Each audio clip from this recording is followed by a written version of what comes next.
শুভ দুপুর। আমি আবার এসে গেছি একটু গল্প করতে। চলুন গল্প করি। কেমন আছেন?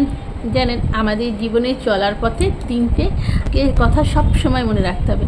এক হচ্ছে আমাদের বিশ্বাস, এক হচ্ছে ভরসা, আর এক আশা। এই তিনটে হারালে কখনো চলবে না। তিনটেকে সব সময় আমাদের আঁকড়ে ধরে রাখতে হবে।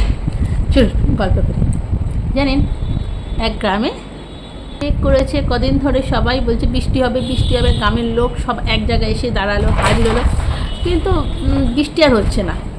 কিন্তু একটা ছেলে সে সঙ্গে করে ছাতা নিয়ে আসলো, মানে তার বিশ্বাস যে বৃষ্টি হবে। আর সবাই কিন্তু বৃষ্টি হবে গা করছে না, একেই বলে বিশ্বাস।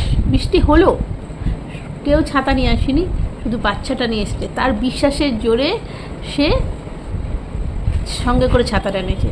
আর ভরসা, ভরসা বলতে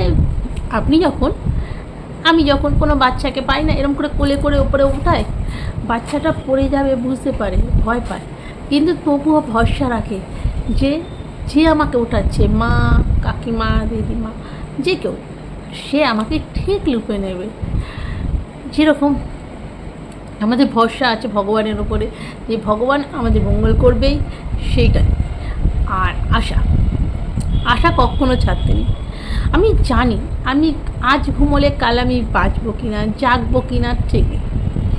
আমরা অনিশ্চয়তায় শুতে যাই যে এই আমরা সকালবেলা উঠবো কি উঠবো না, কিন্তু সঙ্গে করে আমরা ঘড়িটা অ্যালার্ম দিয়ে যাই। কেন? আশা আছে যে সকালবেলা ভোর হবে, অ্যালার্ম বাজবে, আমরা উঠবো, আমরা কাজে যাব। সেই জন্যে এই তিনটেকে আমরা আঁকড়ে ধরে বাঁচতে চাই। এই তিনটে যদি না থাকে, আমাদের জীবনে চলার পথে আমরা এগোতে পারবো না।